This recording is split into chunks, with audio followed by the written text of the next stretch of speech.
कमला सुबह सुबह हॉल में बैठकर पैग लगा रही होती है और बड़े प्यार से शराब को अपने होठों से चखते हुए शायरी मारती है।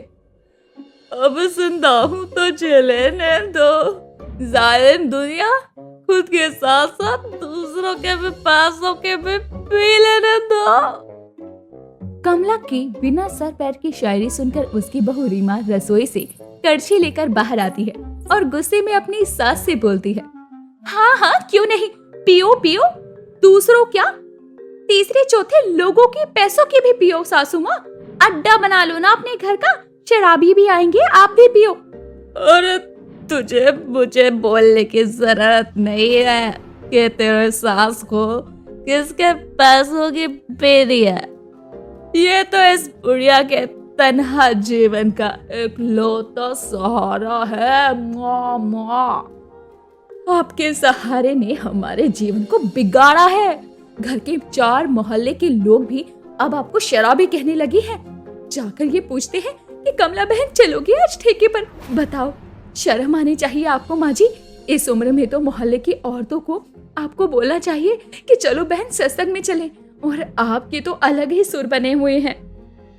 कैसे सब मांग के नहीं पीते, अपने पेंशन के पैसों से खरीद कर पीती हूँ। सीमा माँ जी, मेरा नाम रीमा है, थोड़ा तो होश में रहो। लेकिन आपको एक बात बता दूं कि खरीदने के लिए पैसे आप कभी कभी मेरे पति से भी मांगती हो। रीमा कमला को कुछ ना कुछ कहकर सुनाने में लगी हुई थी। तभी वहाँ पर रीमा का पति और कमला का बेटा सौरभ आता है और अपनी माँ और बीवी को ऐसे लड़ते देखकर बोलता है, दुनिया चांद पर पहुँच गई है और एक मेरा घर है जहाँ मेरी माँ और मेरी बीवी शराब पर लड़ रही हैं। चुप रहो, अपनी माँ को रोकना तो दूर, शाम को रोज उनको एक पौवा लाकर दे देती हो। शर्म तो तुम्हें आनी चाहिए। पता नहीं कैसे खानदान में फंस गई मैं आकर। तुमने ही तो कहा था कि माँ सबसे मांग मांग कर पीती है, तो मैंने सोचा मैं अपनी माँ को इस उम्र में मांग के कैसे पीने दे सकता हूँ। मेरा फर्ज है उनकी सभी जरूरतों को पूरा करूँ, तो मैं खुद ही दिला देता हूँ। अरे मेरे कलयुग के श्रवण कुमार, निकल जाओ मेरे घर से। रीमा इतना बोलकर अपने काम करने लग जाती है तो वहीं सौरभ नहा धोकर नाश्ता करके ऑफिस के लिए निकल भी जाता है और कमला बस अपने पैक को लगाकर मोहल्ले में भ्रमण के लिए निकल जाती है, जहाँ नशे की हालत में वो मोहल्ले में डोल ही रही थी। तभी सामने से उसे अपनी पड़ोसन विमला और उसकी बहू शिमला मुंह छुपाते हुए आते नजर आते हैं और वो उनके पास जाकर बोलती है, विमला, शिमला, भाई अपना मुंह क्यों दोबारा रखा है तुमने? कोनो कांड वांड करके आए हो ना दोनों सास बहू मिलके? अरे हाँ हाँ, सबको अपनी जैसे समझत हो का? हर दूसरे दिन कांड करती रहत हो और हमको बोल रही हो। अरे मोहल्ले में सर्दी तनिक बढ़ गई है तो हम दोनों सास बहू जरा उसी का इंतजाम करने गए थे। इंतजाम? अपनी बहू से अपनी कब्र कटवा कर आई है क्या विमला? अरे कब्र खोदे तोहरे दुश्मन और गिरो तुम। मैं तो संतरा लेने गई थी अपनी बहू और अपने लिए। मेरा बेटा तो शहर में यही काम करता है। हम दोनों सास बहू लगा लेते हैं एक एक पौवा, थोड़ा ठंड से बचाव हो जाता है। अरे मैं किसे ही बता रही हूँ, इस मोहल्ले की सबसे बड़ी शराबन तो तू खुद है। चल बहू, हमें इससे बात नहीं करनी। विमला अपनी बहू के साथ वहाँ से चली जाती है।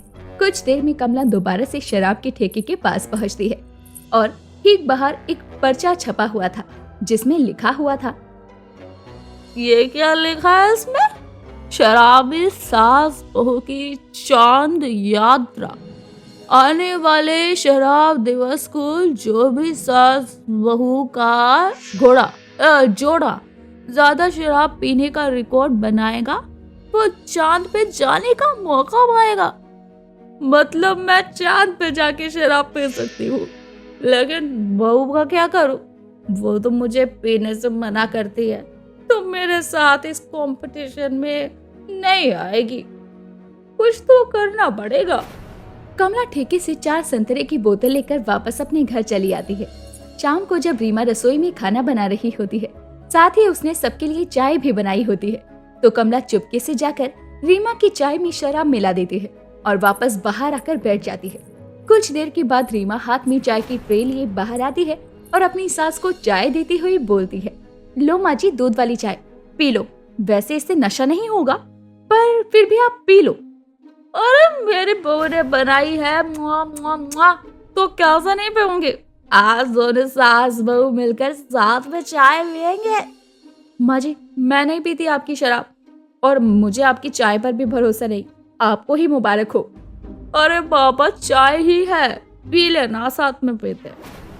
रीमा कमला के साथ बैठकर चाय पीने लगती है। रीमा को चाय का टेस्ट कुछ अजीब लगता है, लेकिन वो पी लेती है क्योंकि उसने खुद उस चाय को बनाया था।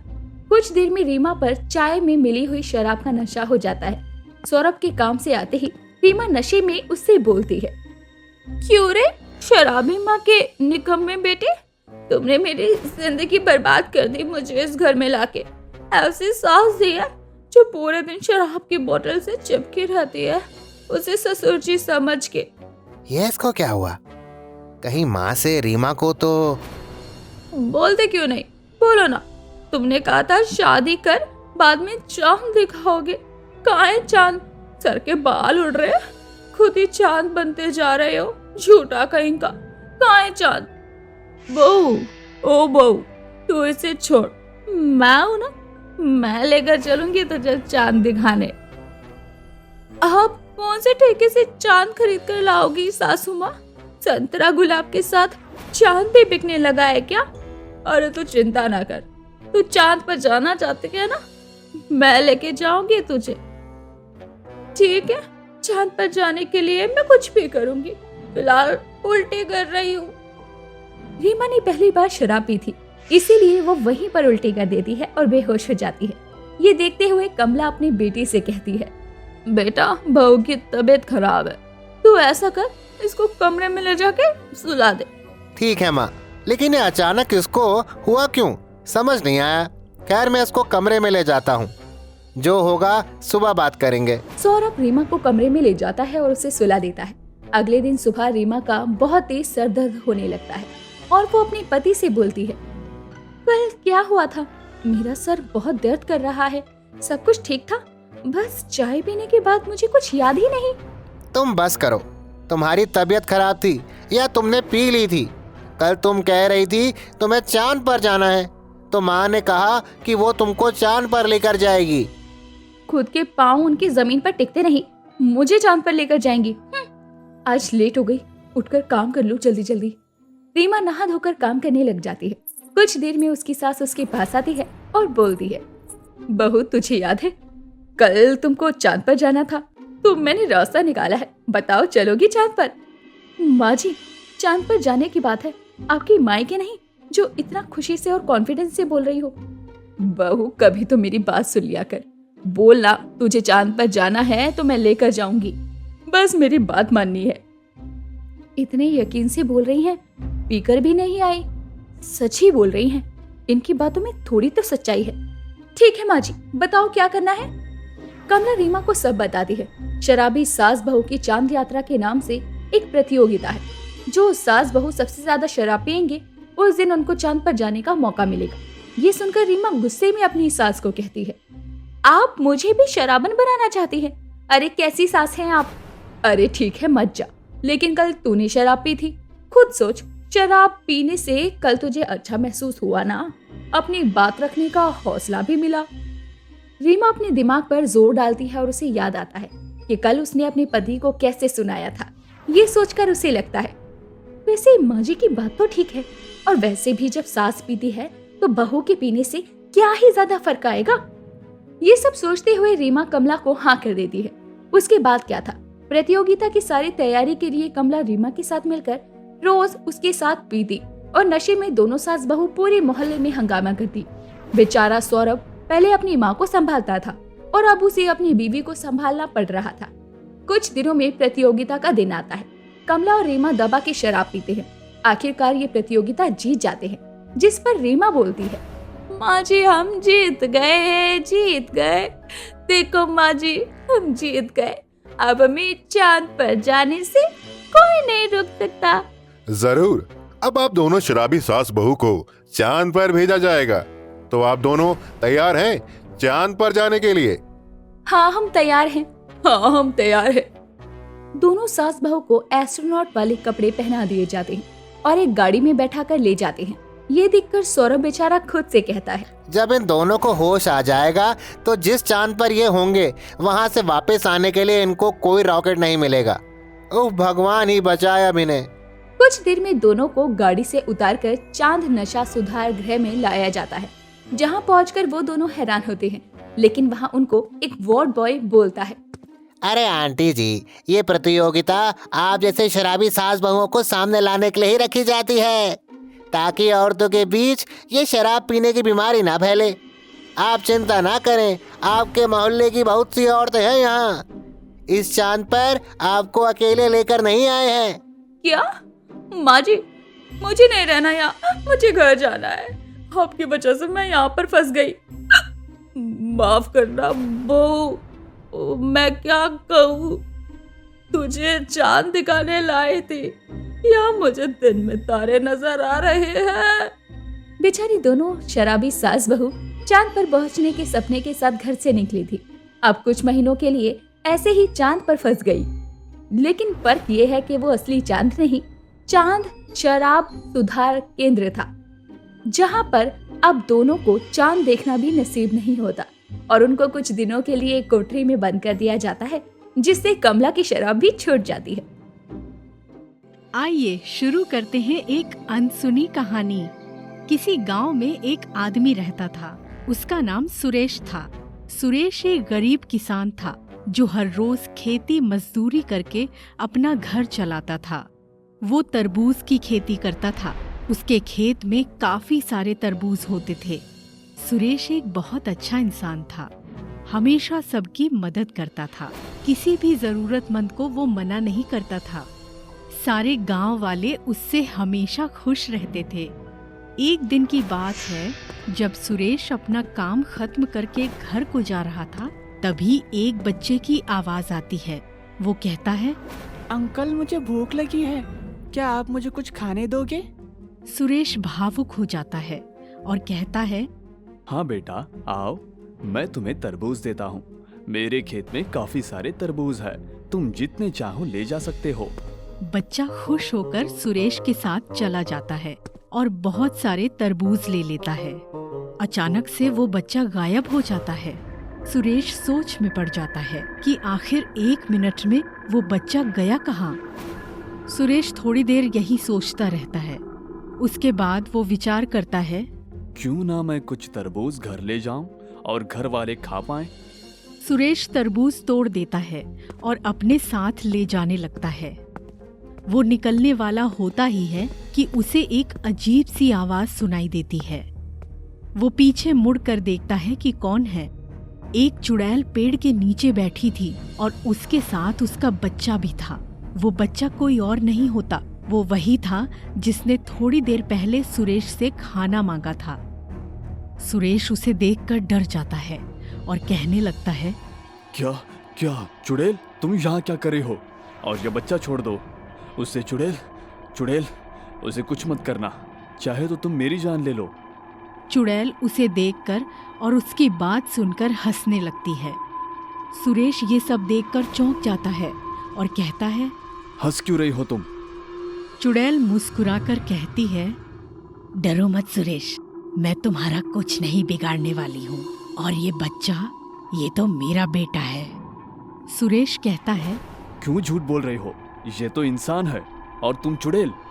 चुड़ैल कहती है, हाँ, मैं पहले एक इंसान ही थी, किसी धोखेबाज ने मुझे मार दिया। सुरेश भावुक हो जाता है और कहता है, क्या कहानी है तुम्हारी? तुम मुझे बताओ, कैसे हुआ तुम्हारे साथ ये सब? चुड़ैल कहती है, एक दिन की बात है, मैं भी यहीं तुम्हारे बगल के खेत में काम कर रही थी। मेरा भी खुशहाल परिवार था। मैं भी तरबूज की खेती करती थी। मेरे खेत के तरबूज काफी रसीले और स्वादिष्ट होते थे।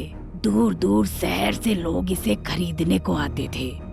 एक दिन की बात है, एक आदमी आया। उससे हमारी खुशी देखी नहीं जा रही थी। उसे जलन होने लगी कि लोग उसके तरबूज नहीं लेते हैं और मेरे सारे ले जाते हैं। गुस्से में आकर उसने एक दिन मुझे मार दिया, पर ये मेरा बेटा बच गया। तभी से मैं यहीं चुड़ैल बनकर भटकती रहती हूँ। और मैं उस इंसान से बदला लेने की कोशिश में हूँ। जिस दिन वो मुझे मिला मैं उसे मार दूंगी और अपना बदला लूंगी। सुरेश उसकी कहानी सुनकर काफी भावुक हो जाता है और कहता है, अगर तुम्हें कभी मेरी जरूरत पड़े तो बताना। चुड़ैल कहती है, तुम बहुत अच्छे इंसान हो। तुमने मेरे बेटे की मदद की, उसे खाना दिया। अगर तुम्हें कभी मेरी जरूरत पड़े तो बताना। इतना कहकर सुरेश अपने घर को चल देता है।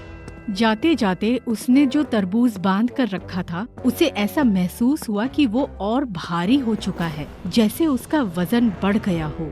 सुरेश थकने लगा और रुक गया। थोड़ी देर चलते ही उसका घर आ गया। उसने उसे खोलकर देखा तो वो आश्चर्य में पड़ गया। उसकी आंखें खुली की खुली रह गईं। उसने देखा कि सारे तरबूज सोने के हो गए हैं।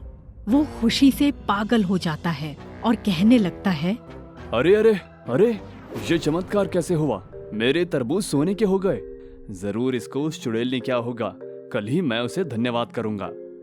सुरेश को पता नहीं होता कि उसकी सारी बातें बाहर खड़ा एक आदमी खिड़की से सुन रहा होता है। वो आदमी सोचता है, अच्छा, तो इसके खेत में सोने के तरबूज है। क्यों ना मैं सारे तरबूज ही ले जाऊं और अमीर बन जाऊं। सुरेश के सारे तरबूज अब मेरे हैं। मैं इसे एक भी नहीं लेने दूंगा। सुरेश सोच में पड़ जाता है। चुड़ैल ने मेरी कितनी मदद की। आज उसके वजह से मैं अमीर हो जाऊंगा। मैं जल्द ही उसको मिलूंगा। सुरेश को पता नहीं होता कि उसके सारे तरबूज आज चोरी होने वाले हैं। वो आदमी सारी बातें सुनकर सुरेश के खेत की ओर चला जाता है। वो आदमी कोई और नहीं, वही आदमी होता है जिसने चुड़ैल को मारा था। वो राजू ही था, जिसने लालच में आकर चुड़ैल को मार दिया था। खेत में जाते ही राजू सोचने लगता है, यहाँ इतने सारे तरबूज है, अब तो मैं अमीर हो जाऊंगा। यहाँ से सारे तरबूज ले जाकर शहर में बेच दूंगा। राजू एक तरबूज निकाल ही रहा था कि उसे कुछ आवाज सुनाई देती है। वो इधर उधर देखता है पर उसे कुछ नहीं दिखाई देता। अचानक फिर से कुछ आवाज आती है। राजू कहता है, पता नहीं कौन है, लगता है मेरा दिमाग बज रहा है। और फिर से तरबूज तोड़ने लग जाता है। राजू अभी तरबूज तोड़ ही रहा था कि अचानक से उसके सामने चुड़ैल आ जाती है। राजू डर जाता है। चुड़ैल, चुड़ैल। चुड़ैल कहती है, चुड़ैल नहीं, तेरी मौत। राजू कहता है, मौत? तेरा लालच ही तेरी मौत का कारण बनेगा। याद है तुझे, कुछ साल पहले ही तूने एक किसान औरत को मारा था जो तरबूज की ही खेती करती थी। मैं वही हूँ। मैं कब से इंतजार कर रही थी कि तू मुझे मिले और मैं अपना बदला ले सकूं। राजू कहता है, क्या तू वही है? कृपया मुझे छोड़ दे, मुझसे गलती हो गई। ऐसे कैसे छोड़ दूं? पहले तो तुमने मुझे मारा और आज सुरेश को बर्बाद करने आया है। मैं तुझे नहीं छोड़ने वाली हूँ। राजू गिड़गिड़ाने लगता है और माफी मांगने लगता है, लेकिन चुड़ैल उसकी एक नहीं सुनती और वो राजू को गला दबाकर मार देती है। शायद अब तेरा लालच कम हो जाए। अब तू सुधर जाएगा। स्वर्ग तो जाएगा नहीं, नरक जाकर तेरा भला हो। जा, आज तुझे जिंदगी से आजाद कर देती हूँ। ये सब कुछ सुरेश देख रहा था। सुरेश भागा भागा चुड़ैल के पास जाता है और कहता है, मैं तो तुम्हें धन्यवाद बोलने आया था, पर तुम तो लोगों को मारती हो। ये तुमने क्या किया? क्यों मारा इसको? चुड़ैल उसको अपनी सारी कहानी बताती है कि ये वही राजू था जिसने उसको मारा था और आज वो सुरेश के तरबूज चोरी करने आया था, इसीलिए चुड़ैल ने उसे मार दिया था और आज चुड़ैल का बदला पूरा हो गया था। फिर चुड़ैल कहती है, अब मैं जा रही हूँ। तभी सुरेश कहता है, आप चिंता मत करो, आपका बेटा आज से मेरे साथ ही रहेगा। मैं उसका पूरा ख्याल रखूंगा अच्छे से। इतना सुनकर चुड़ैल कहती है, धन्यवाद, तुम बहुत अच्छे हो। और वो गायब हो जाती है। सुरेश भी उसके बेटे को अपने साथ लेकर चला जाता है और सारे तरबूज बेचकर वो अमीर हो जाता है।